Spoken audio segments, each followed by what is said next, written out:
Hi, I'm Don Forbes. I was the first chair of the board of directors. Now, currently a financial advisor to the board, which is more along with the retail clients. If you want to make a substantial charity donation, I sit down and help to structure that to your maximum benefit. Actually, it goes back to late fall of 1995. Somebody called, they thought it was a good idea to have a community meeting. About 20, 30 people showed up, and everybody had an opportunity to talk about, is there a need and is there a desire? And so it seemed there was an overwhelming positive response. Then they sort of divided up different responsibilities, shall we say. In the spring of 96, one of the ideas had been expressed at the community meeting was to do some community-wide fundraising. That's how the rec center, the original rec center, was constructed back in the early 1970s. For a couple of years, they got a direct haul contract at the potato plant. The farmers planted and cultivated the potatoes, and somebody at the community meeting got up and said, yeah, it's a great idea, let's do this again.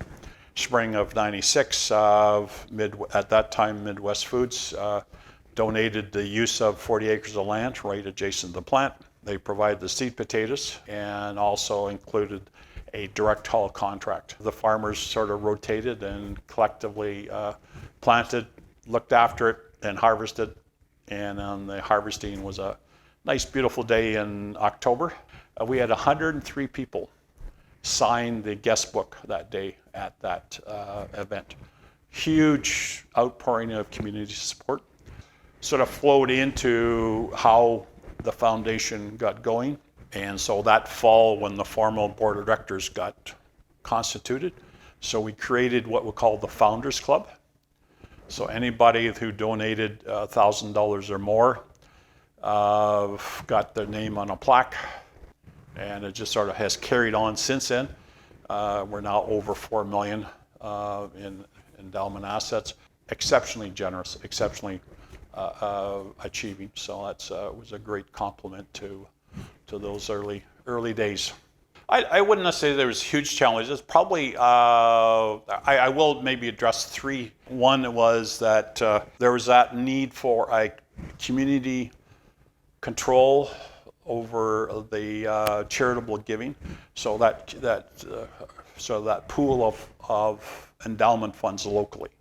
I think that was really, and then it flowed into the board of directors.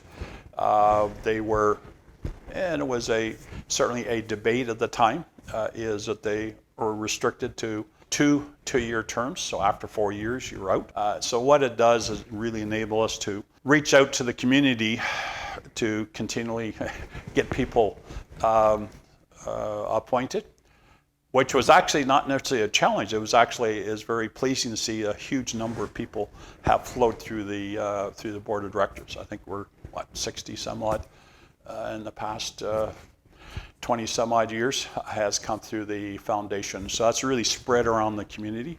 And when you talked about, and then we really wanted to disperse as much of the grant money as possible locally. And right from that same fall, 1998, well, just one of our early grants was that there was a group of high school students went to town council for a skateboard park. We approached them and said, yeah, that's a great idea. Let's do that. So we figured that type was the best type of advertising you could possibly have, is that stuff, that type of involvement and participation, because it flows over. It's definitely to see that huge growth, that support from the community. A lot of community would love to see it, and like at the collegiate, scholarships and bursaries were up to 20,000 a year. It's a huge support to anybody that wants to go on for further training. Over time, the purchasing power declines. So for $1,000, if an organization needs $1,000 to buy soccer balls and soccer nets, in 20 years' time, you're going to need $20,000 to buy the same. level of expenditure. So that's why it's really important to keep growing. We're really encouraged to keep the money flowing in, and it's just been almost awesome to see how it just grows. Stuff, the checks just arrived, the donations just arrived. It's been a very heartwarming to see that. That's probably the most pleasant thing, or the pleasing things to be associated with the foundation, is how well it's been successful.